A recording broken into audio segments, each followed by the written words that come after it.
Last time on the Pine Bluff Commercial presents the Newsroom. And you go back and look at these homicides, it's a matter of the philosophy and the buy-in that those officers had to have in you. When I looked at myself, my age, my health, the stress that I did not want to go through, and I looked within the police department, and there was people in the Pine Bluff Police Department that could carry on what I had put in place. And there was quite a few things that I put in place. And I said, no, I don't want to do this. It's what happened to all the woman, Alexander, happened to a lot of other people. And I take it from the standpoint as a former police chief that it happened to a lot of other people.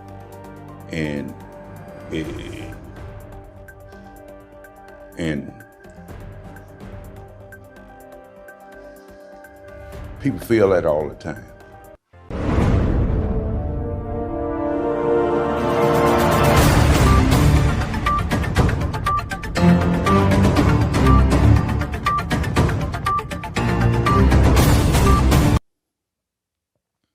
Okay, you mentioned the garage and the personal vehicles.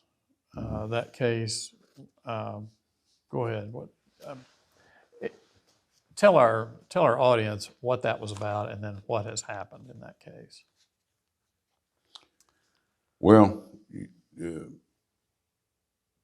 when you dispose of police cars or public cars, and I don't know what the specific term you use, you're supposed to have an auction where you legally dispose of that inventory. But there was a case where police cars were being sold. And just as I was coming in and the investigation had just begun, where police cars were being sold and that money, and the city, citizens was not receiving the money that was brought in on those cars. And when the investigation over, there was a lieutenant that were arrested for it. But what I also found is that once the investigation began, a lot of property that had been purchased. And I don't say the police department, but when I say the police department, we're talking about the taxpayers. Right. That began returning to the inventory. And we're not talking about ink pens and pencils. We're talking about like trailers, side by sides. That's that little 4-wheeler with the Right. bed on it, and trailers and stuff began. Some of that stuff had just walked off. I don't think it walked off. I don't think it ever made it to the police department inventory. And it's, there wasn't a large group of officers involved, but there was a small core that either was part of it or knew about it. And the majority, now I've always said this, and I want to be clear on this, the majority of the police officers in the Pine Bluff people are honest, good, loyal, hard-working officers. They are. And I go to my grave saying that. But, and then there was a case where, I stopped, an incident where officers was using the police department's garage to repair their vehicles. And I stopped that when I found out about it. And Not all of them. Now. So that was a small corps. Now Anybody written up? Can't. I just stopped it. The police department vehicles, you said a lieutenant was arrested. Is that still under investigation? Or is that Well, completed? the state police investigated, and they entered the investigation, and they made one arrest of a lieutenant, which was in the media. Yeah. That's concluded. Yes, sir. Yeah. And we put in controls in the fleet, the management of the fleet, that should prevent that. And we stopped allowing officers or employees or whatever from taking the vehicle out for repairs. And I even had a citizen call me, and he managed to get through communication and get to me and wanted to get some spark plugs changed. And he said the guy wouldn't do it no more. And I said, well, you're not going to do it here, you know. Some private citizen had work done on their car. Yeah, you know. Wow. You know, that if that investment in the police department is not made, we're going to be walking in progress and jumping over holes at the same time. Good analogy. One of my questions was the lack of officers. We're down, you said we have 92, but we are budgeted for what? I know they took some away to get that out of the budget, but you're still third down, aren't you? We was at 131, and we gave up 15 positions to get the raise up. And I think that's how that happened over the years. When you come down from that 180, is that when you give these positions up. You keep taking the money out, so you give the ones left a raise. A raise. Yeah. And I remember hearing from some politicians, you know, you ought to be appreciative of what they have, of what they get. But the thing now is that you can leave Pine Bluff Police Department, it's the very best. And we lost Lieutenant,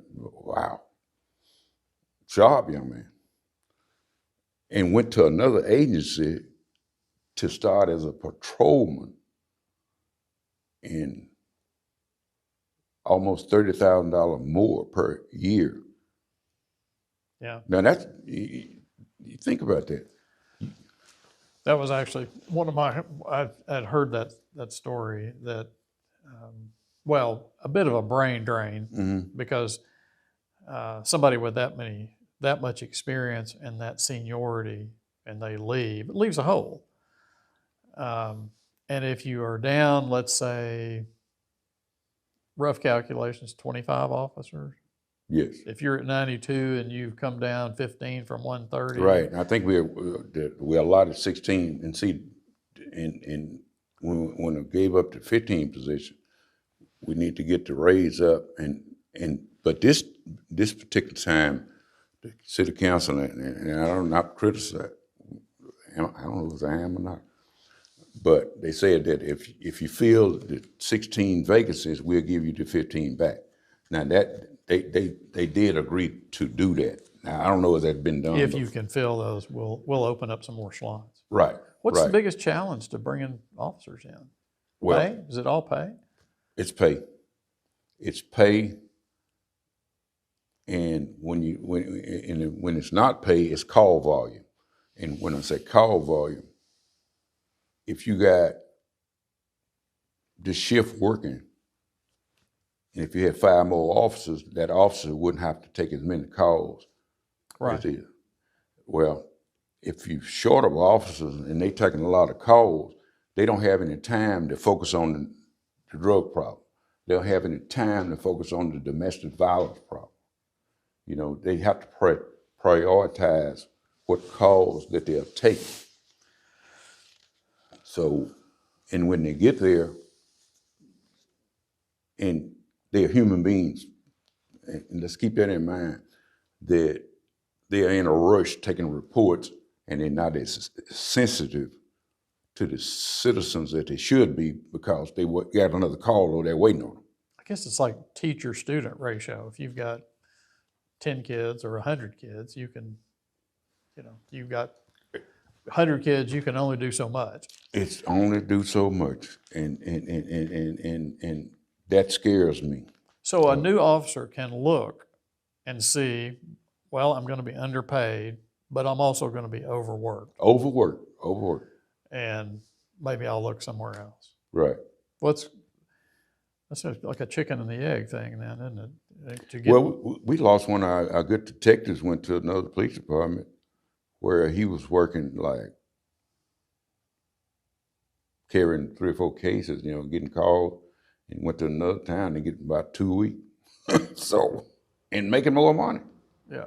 So see, in that investment in the police department, it's mandatory, and I think it's almost to a point where the citizen needs to get more involved in that investment in the police department.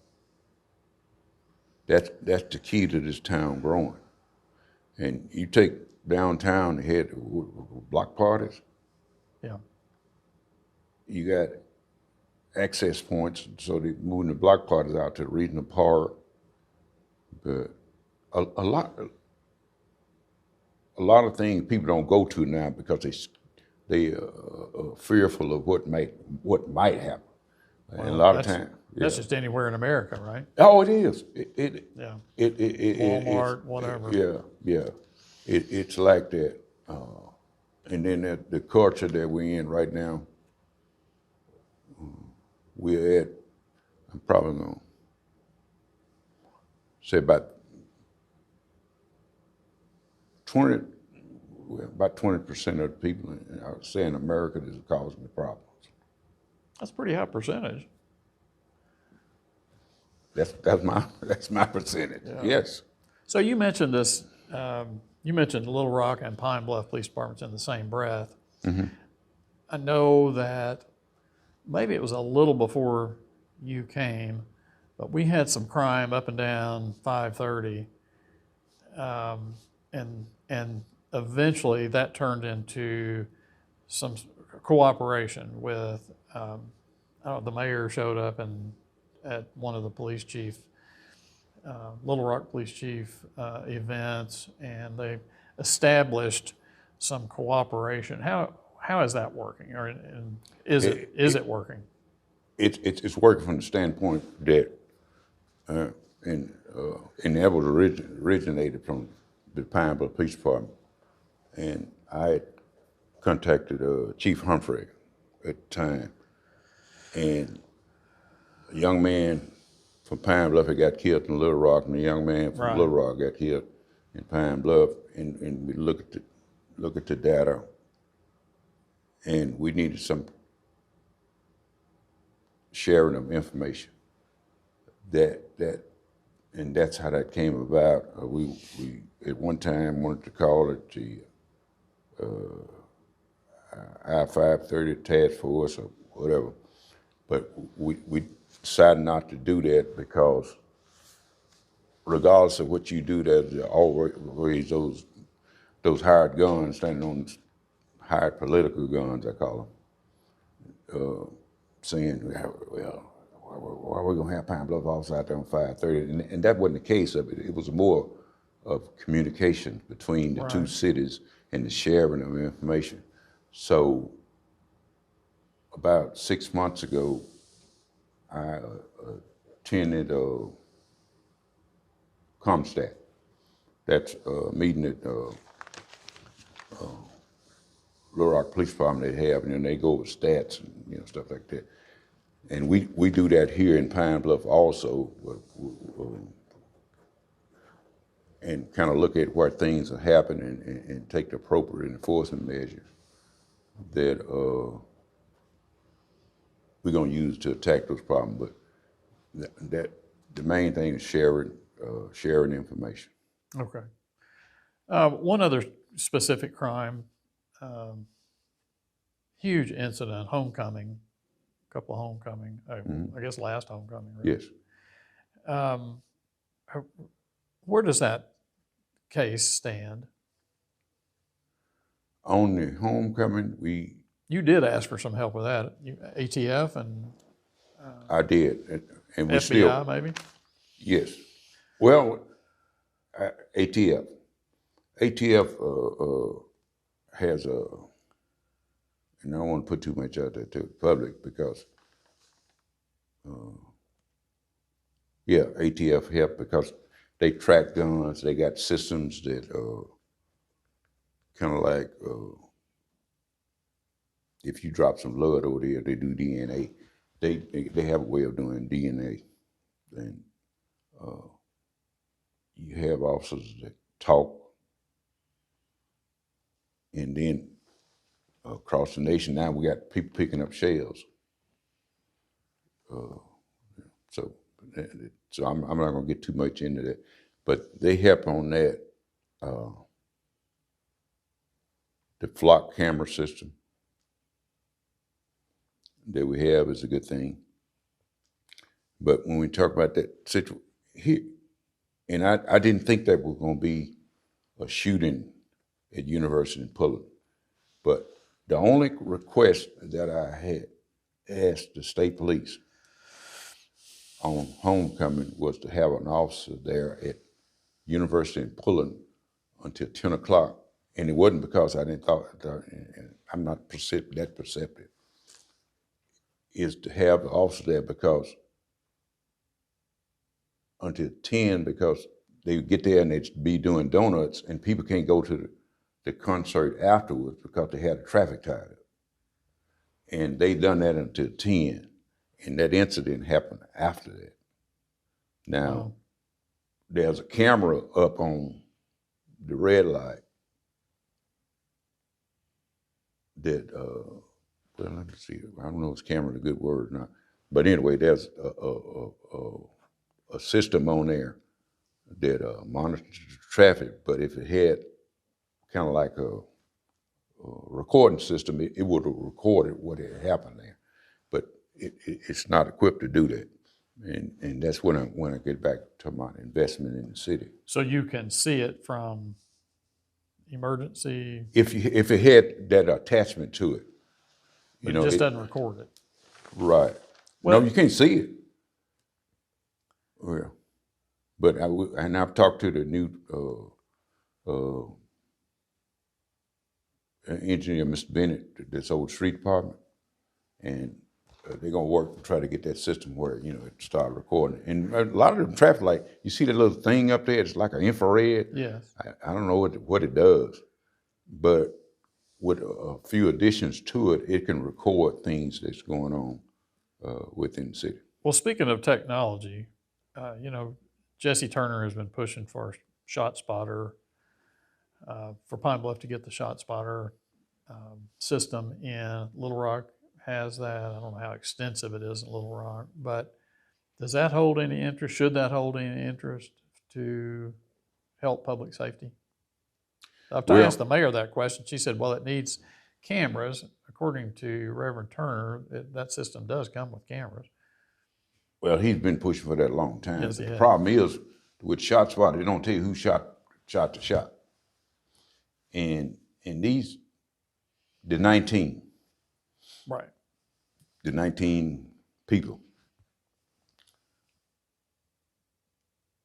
know that they'll shoot on the west side and commit a crime on the east side.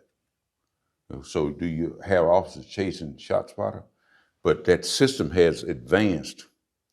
And we was on a Zoom call with some of the officials at Pine Bluff High School, where now they got a system that's involved with shot spotter where they do like almost like facial recognition. They can take the temperature of students coming into the building, and we're looking at that system for Pine Bluff school system.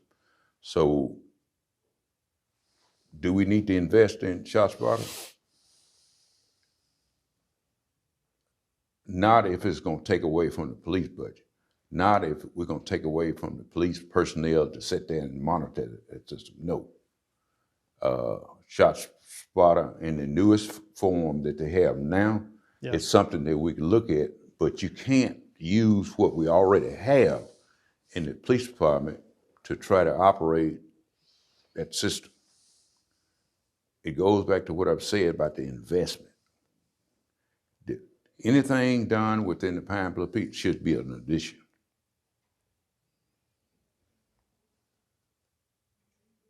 And if we don't, we're going to pay for it. It's kind of, what's that term? Pay me now or pay me later? Yeah, pay me now, pay me later. You know, we have to invest in our police department. We have to invest in our officers. And I've spent 33 years with the state police. And I'll put Pine Bluff, the majority of Pine Bluff police officers up against any trooper in the state of Arkansas. They're just that good.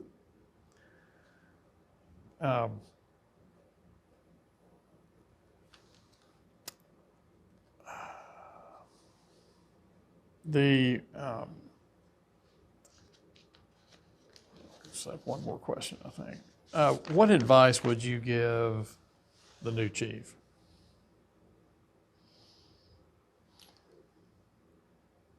Add to what I've already put into place and make sure that Chief Richardson, and I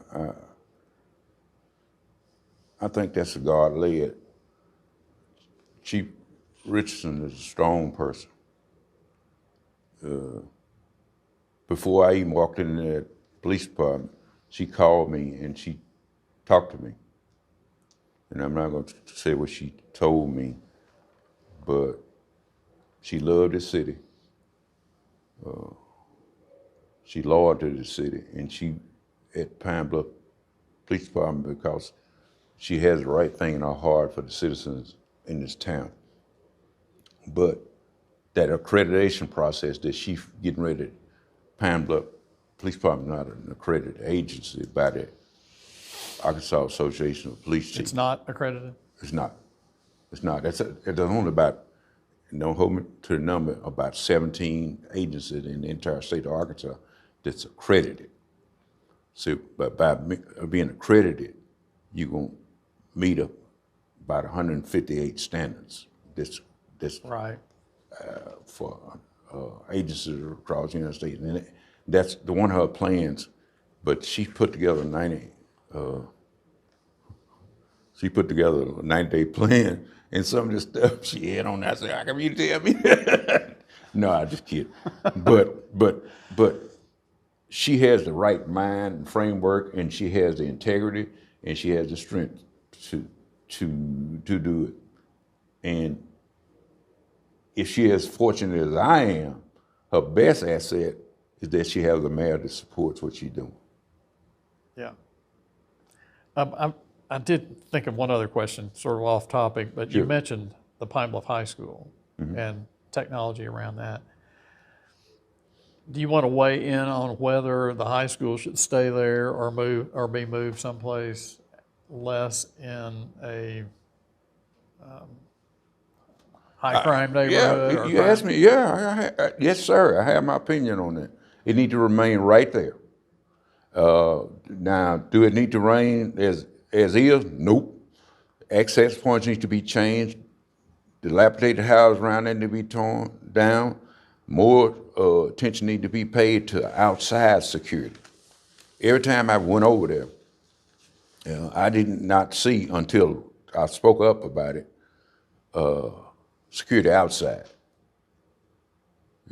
And I started thinking radically at one time by putting one of our snipers on the top of the building. I did, and I didn't make it public to anyone. but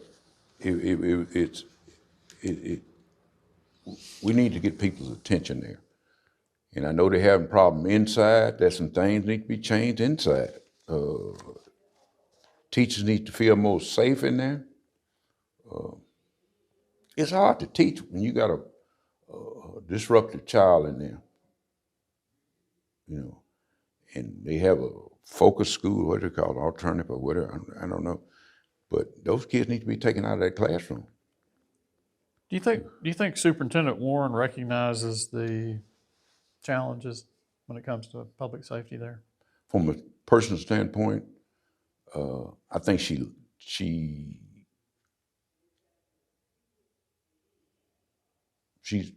has a Little Rock mind, because I think that's what she's being told to do. But now, and one of the first things I done, and I told Greg Horn that, is I called because I was concerned about the school, and it was tough reaching her. And then we finally, sometime later, because she was going to hire 4 police officers, and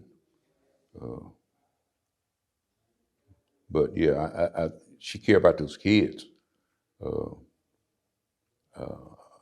I think they did a security audit. I've never seen it, and she's recently hired a security.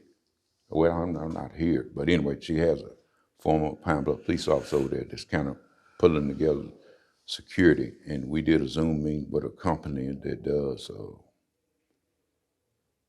it's just spotter system. The one, I think we talked about it earlier, and the mayor was looking at expanding that out in the city, where it can do like some similar to facial recognition, temperatures, and if you shoot a gun, I shoot a gun, or Plonis, or you, Byron, shoot a gun,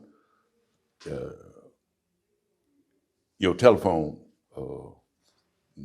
number or whatever it is will show up in that area. See, that's the type of technology that's good.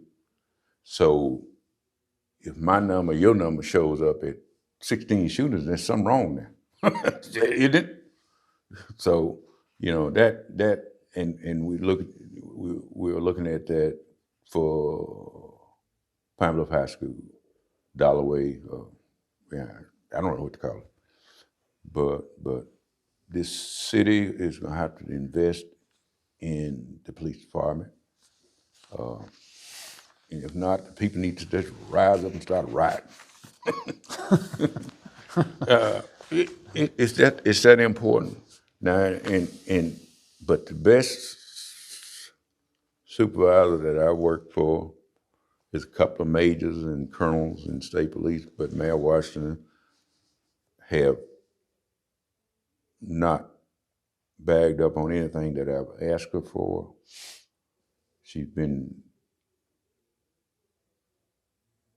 one of the best supervisors that I've worked for. It's a lie for anybody to say that the chief don't run the police department. I managed Pine Bluff Police Department during my tenure. She left you alone. She left me alone. And my communication with her was Texas. Don't be trying to subpoena them now. but Make a note of that. But she did, and I love working for her because she takes advice, and her staff is good too. Do I regret leaving?